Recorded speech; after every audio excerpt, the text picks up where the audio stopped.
I don't know. I see it as clear as day that preventative care, and this also coming back to, Izzy's article, the investment into preventative care far outweighs the dollars that are spent in the response care to all of these things: incontinence, pelvic floor health, women's health in general, postnatal depression. Like, unfortunately, the list goes on. For me, it feels like a no-brainer that you would invest in that preventative care and not at the other end.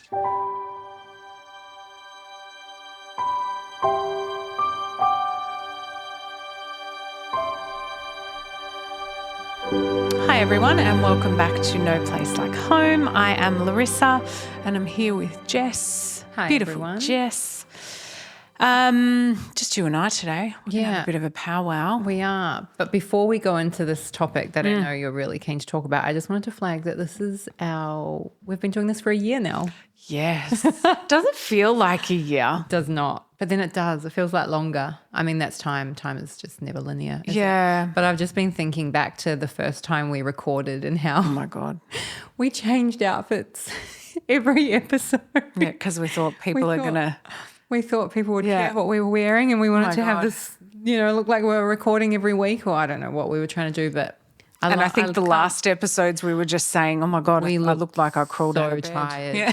I mean, It's exhausted. both of us, when I saw my face pop up on Instagram, I was like, what the? I know. And then I saw yours and I was like, oh dear, we both look so puffy. Yeah, we were exhausted.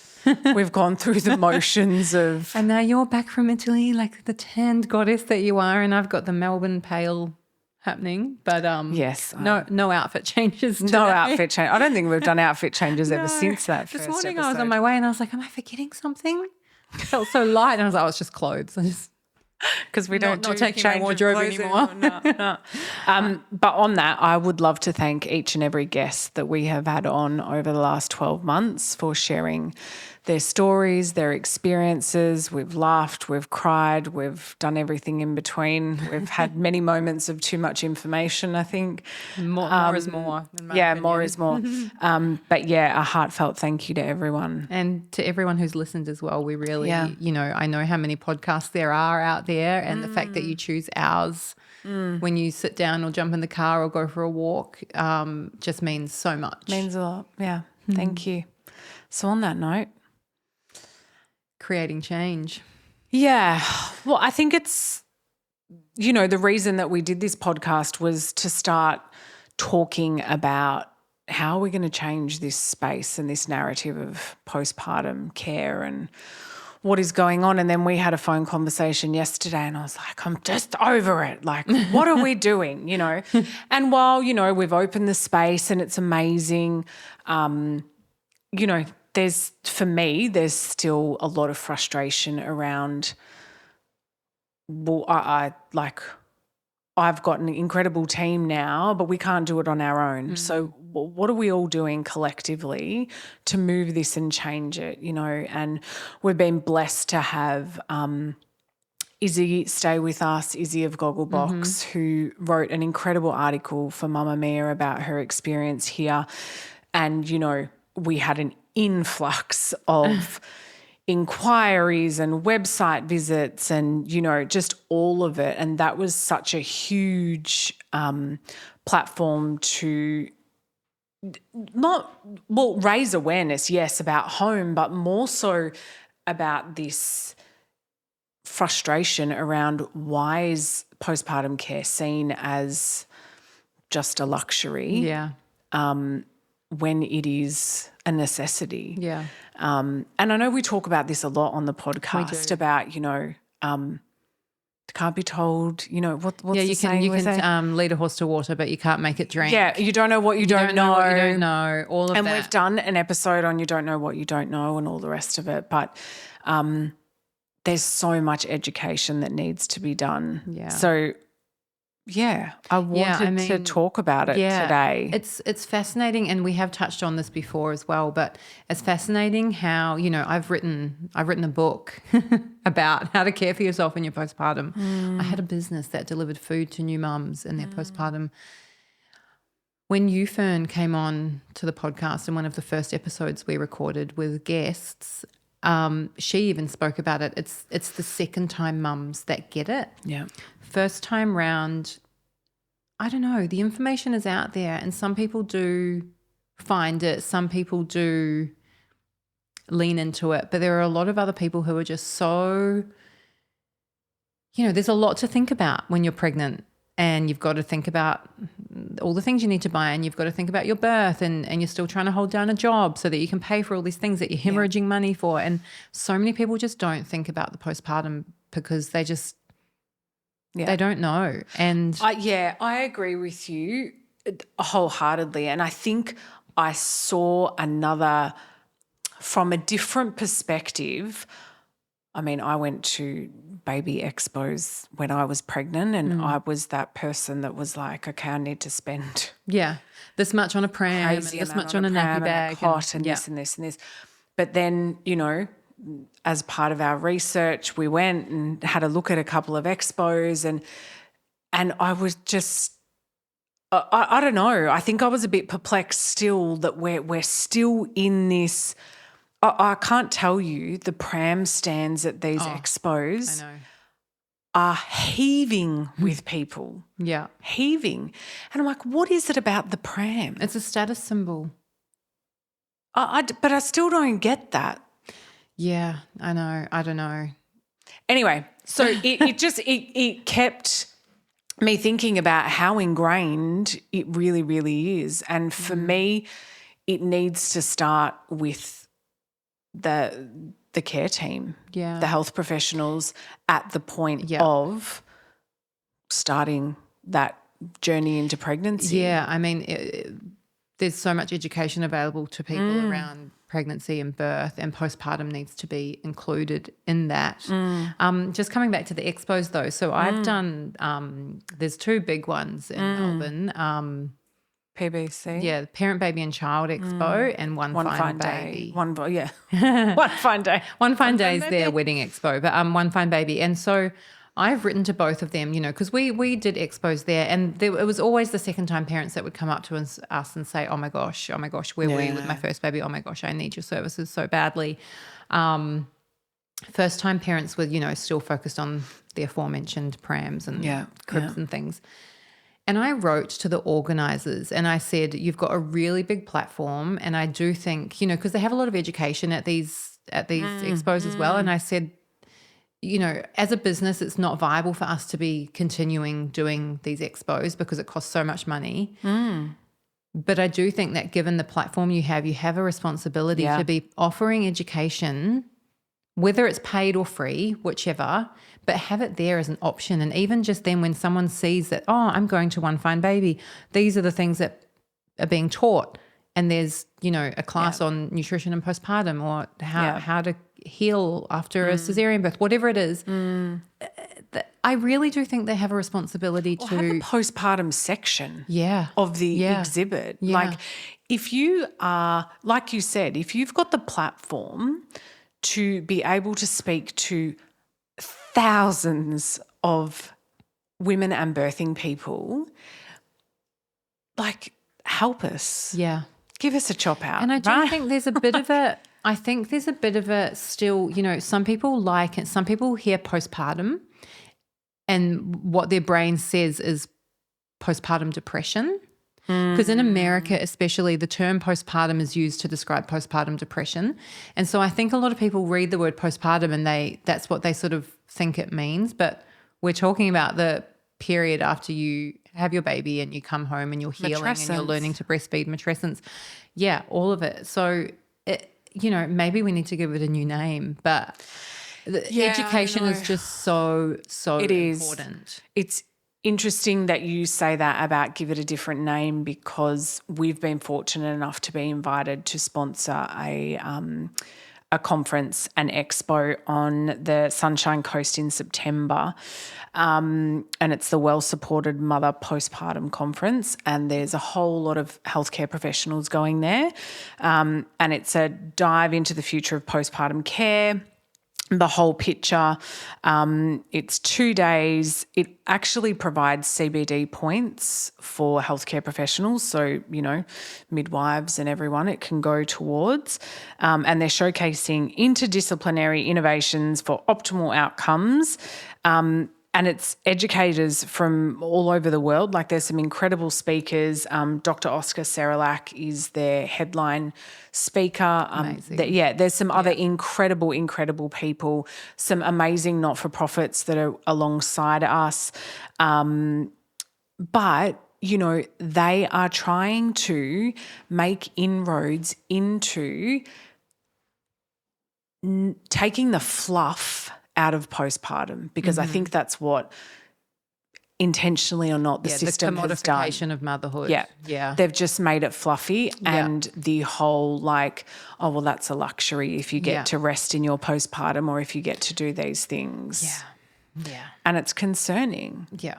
So we're really looking forward to being a part of that, but I think that will be a really great opportunity to bring some more medicalized, and don't quote me, but this is sort of what I'm understanding at the very conceptual part of it, in bringing some clinical facts to the postpartum period, because there's so much that goes on in our body that is medical. Yeah.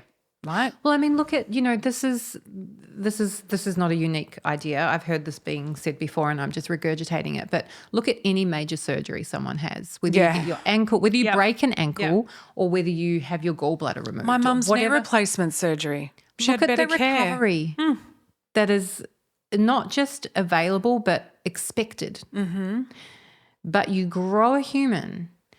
It comes out of your body via one of two routes, both of which are immense. Yeah.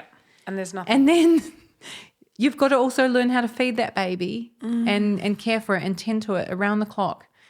And there's no it just doesn't make sense. Yeah. So, my thing is, well, what are we doing to change that?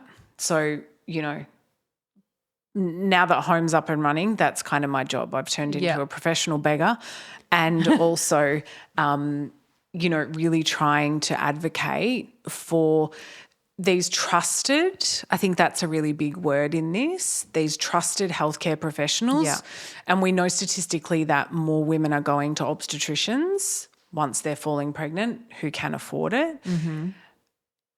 There's a responsibility there and an accountability within the healthcare team and professionals that are surrounding women and birthing people to have it as a full comprehensive service. Yeah. And postpartum has to be a fundamental part of that. Yeah. And I just think that until that is ingrained in that care team, whether that be an obstetrician, a private midwife, whoever it is, it has to be a part of the conversation. Yeah. And not brushed over. We spoke in a couple of episodes ago to Jazz, and she said she went to all of the birthing classes and, it was kind of just washed over. Yeah. It can't be washed over anymore. No, it can't. And there's layers on it. Right? There's just layers. You've got women who have HG. You've got women who are, have experienced sexual abuse. You've got postpartum, and then women have layers on top of that. Yeah. And then they're expected to raise these humans that are then going to, run the country one day. I mean, yeah. It's so much work and there's just not enough support. No, there's not. And look, there's so many facets of it. I have some great conversations with my buddy and pal, Dr. Renee Wright. Yeah. We love a good powwow on data and research and stats. Yes. And, we've had some really good conversations around policy and what needs to happen and what needs to change, Well, I mean, in Germany now, postpartum doulas are, granted, look, in Germany, health insurance is mandatory. You have to have it. Yeah. And so usually you pay half and your employer pays half. But what that means is that if you need a postpartum doula, you get one. It's covered by your health insurance. And it doesn't mean that every single person gets one, but anyone who's struggling or anyone that's had multiples, they get a postpartum doula covered by their health insurance. I mean, why can't it be like that everywhere? In Germany, they also give free pelvic floor physio to anyone who needs it, anyone who wishes to go to their pelvic floor physio. And I mean, when you look at how many women, and I know I probably sound like a broken record to people that listen to every episode, but, you know, when you look at the number of women that end up being in aged care or unable to live independently purely because of incontinence issues, if we nip that in the bud right after they've had their baby, we don't the have to quality spend of life money on change. it. Yeah, exactly. We don't have to spend money later on, and the quality of life for these people will change immensely. And it's just such a small thing, but It's almost a gesture. But it is. I just think it's just so overlooked, and yet, you know, we need to be, as women, contributing to the fabric of this, you know, country, but we're expected to do, you know, X, Y, and Z and all of these things. Well, we need some help along the way. You know, so there's some huge, I think, policy shifts. You know, it needs to be recognised by Medicare. It needs to be recognised by private health insurance and whatever that is. You know, I'm not just saying that, you know, a stay at home needs to be, you know, subsidised and recognised. There's so many different things. You know, we spoke to Yannicka, who's, you know, on the board at Hyperemesis Australia. Australia, you know, there's a huge need there. You know, there's just so many different facets that would, I don't know, I see it as clear as day that preventative care, and this also coming back to, you know, Izzy's article, the investment into preventative care far outweighs the dollars that are spent in the response care to all of these things: incontinence, pelvic floor health, women's health in general, postnatal depression. Like, unfortunately, the list goes on. For me, it feels like a no-brainer that you would invest in that preventative care and not at the other end. Who gave the analogy the other day? They said it's like dealing with a car crash. We'll wait till the car crashes and then we'll work out what we're going to do. Why would you do that? No. Like, it just doesn't make any sense. No, but we've got men running the country and men writing policies. And, you know, I mean, don't even get me started on the scientific studies that are done on women. They don't happen because it's men who are deciding who will do the studies, men who are deciding who will fund the studies, and they just don't see the importance. Yeah. It's really sad. There's so many people doing so many amazing things. Yeah. You know, one of the things that we've started doing is the education series to try and get pregnant women in here to have some experiences with cooking incredible meals for themselves, and, you know, breastfeeding workshops and all of these different sorts of things. Yeah, so that's, you know, and those people, you know, maybe a stay at home isn't viable for them at the moment, but being able to come in and get some education is so helpful and beneficial. And then just for anyone who's listening that doesn't know about these education sessions already,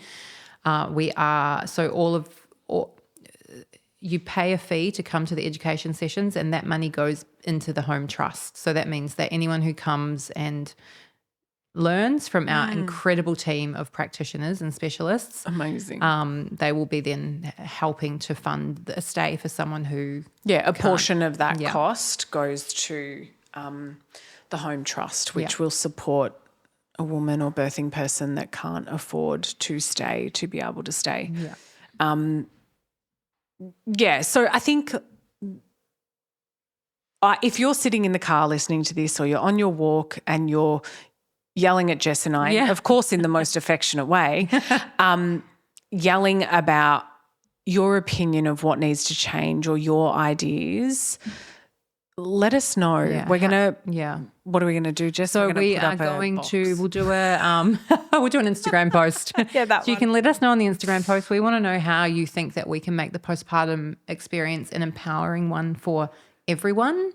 We want to know what you think needs to change. We want to know how you think we can make change, how we as a society can be supporting each other better. We want your voices. So we care really what people think, and we really want to hear, you know, what everyone has to say about this. So yeah, because there's some good opportunities that are coming up for me to get in front of some very influential people, and it's always so much more powerful to have an army of women behind me that have their voices, that I can talk to these people in power about. We're the ones that know. Yeah. So we're going to tell you instead of you telling us. So it's really fundamental for us to hear you and for us to listen, and then try and get others to listen. Yeah. So thank you, everyone. Thank you. This podcast represents the opinions of our hosts and their guest speakers. Views and opinions expressed in the podcast are our own and do not represent that of our places of work. This podcast is for informational purposes only, and content here should not be taken as medical or professional advice. Please consult your healthcare professional for any personal recommendations and medical care. While we make every effort to ensure that the information we are sharing is accurate based on the best available information at the time of recording, we welcome any comments, suggestions or feedback via our website contact form, home.com.au/contact. Names and details of personal experiences may have been changed to allow for anonymity and privacy. To join the conversation, join us on social media at Home Postpartum.